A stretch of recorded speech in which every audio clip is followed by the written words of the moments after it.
Bismillahirrahmanirrahim.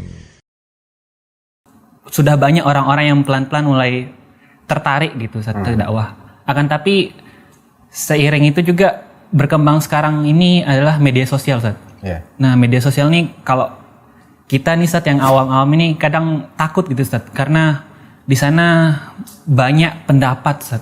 Banyak, mungkin kita nggak tahu, kita ragu ini benar atau salah, kayak syubhat gitu, Ustaz. Nah, itu apa ada kaidah-kaidah supaya kita ini sebagai orang yang awam ini bisa membedakan mana ajaran yang benar-benar sesuai Al-Quran dan Sunnah dan mana juga ajaran yang sebenarnya diada-adakan, Ustaz. Yeah. Gimana, Ustaz? Ya, tentunya ketika kita ingin memiliki filter ya atau penyaring dari ilmu-ilmu agama yang kita pelajari ini, kita mesti tahu dulu usul atau pokok-pokok ajaran-ajaran dasar dari Ahlus Sunnah wal Jamaah. Dan ini harus dipelajari secara ilmiah dari sumber-sumber yang otentik, tidak bisa dari sembarangan. Dan alhamdulillah para ulama Ahlus Sunnah wal Jamaah telah menggariskan pokok-pokok akidah dan manhaj atau way of life ya. Saya bahasakan way of life-nya Ahlus Sunnah wal Jamaah itu bagaimana, telah mereka rumuskan dalam sejumlah mulai dari risalah yang hanya beberapa halaman sampai yang berjilid-jilid, ada lengkap di situ.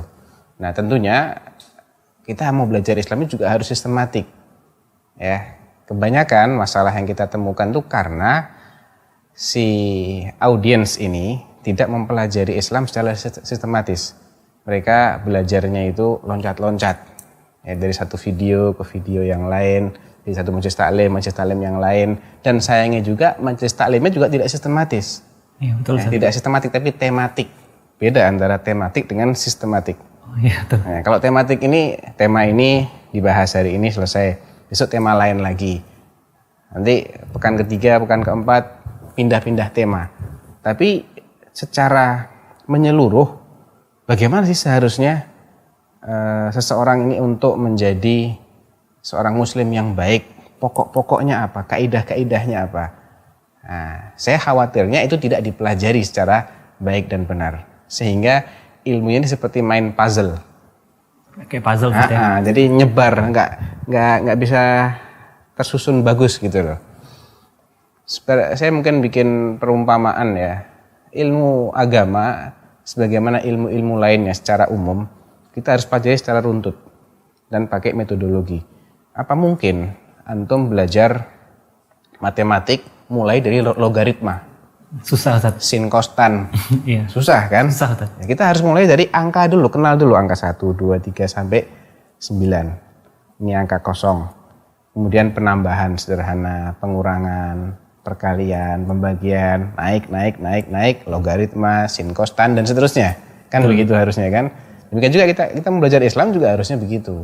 Mulai dari pokok-pokok akidah dulu. Karena akidah ini yang menjadi dasar kita dalam beribadah dan bermuamalah.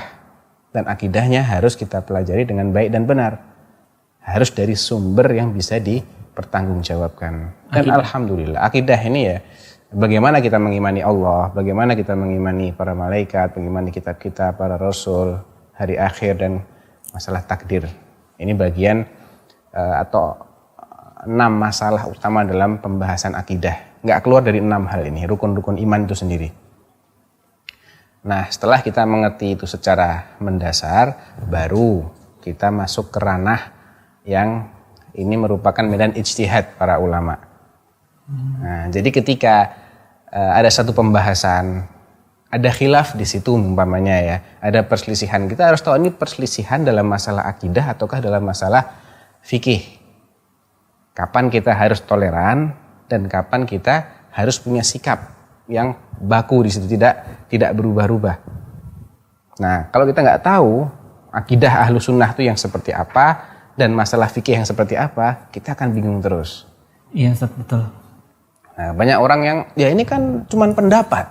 Iya, tapi tidak semua masalah itu dibolehkan ada perbedaan pendapat. Ada masalah-masalah yang sudah menjadi kesepakatan kaum muslimin di situ. Nggak boleh ada perbedaan pendapat di sini. Karena apa? Allah SWT mengatakan, Wa man yushaqiqir rasula min ba'di ma tabayyana lahul huda wa yattabi' ghaira sabilil mu'minin nuwallihi ma tawalla wa nuslihi jahannam wa sa'at masira. Barang siapa yang menyelisihi Rasulullah sallallahu alaihi wasallam setelah jelas baginya hidayah, jalan yang benar, wa yattabi' ghaira sabilil mu'minin. Ini yang menjadi dalil tidak bolehnya kita keluar dari kesepakatan kaum muslimin, terutama para sahabat Nabi. Ya. Dan dia di samping menyelisih Rasul, boleh jadi karena dia menyelisihi atau mengikuti selain jalannya kaum muslimin. Jadi kaum muslimin sudah sepakat menempuh jalan ini, dia ambil jalan yang lain, keluar dari ijma'nya mereka. Ini apa ancamannya? Nuwallihi ma tawalla wa nuslihi jahannam. Kami akan biarkan kemana saja dia berpaling, dibiarkan sesat oleh Allah Subhanahu wa taala. Dan ujung-ujungnya nuslihi jahannam. Kami masukkan dia ke dalam jahannam, dan itu sejelek-jelek tempat kembali. Nah, kalau kita tahu, oh ini sudah kesepakatan di sini, nggak boleh ada pendapat lain, kan enak kita. Ya, biar aja orang mau berpendapat, mau 1000 pendapat, Ahlus Sunnah wal Jamaah jelas kok pendapatnya A. Gitu. Tapi ada hal-hal yang Ahlus Sunnah wal Jamaah berselisih. Nah, ini kita toleransi di situ. Asalkan masing-masing ini tidak hanya fanatik kepada orang yang berpendapat, tapi yang menjadi pegangan adalah dalilnya apa. Karena kebenaran tidak bisa dikuasai, dimonopoli oleh satu ulama, 10 ulama, tidak. Kebenaran itu adalah berdasarkan dalil. Dan Ahlus Sunnah wal Jamaah terdidik untuk fanatik kepada dalil, bukan kepada yang menggunakan dalil. Tapi intinya tadi itu. Jadi kita ini harus belajar dulu secara urut. Kita tahu mana yang disepakati oleh Ahlus Sunnah wal Jamaah, akidah-akidah itu kita harus patenkan dulu. Jangan semuanya jadikan medan khilafiyah, repot nanti kan. Iya, nggak ada kesepakatan, nggak ada yang mutlak, nggak ada yang nisbi, semua akhirnya. Ini bahaya sekali. Jadi pluralisme agama nanti. Betul, satu.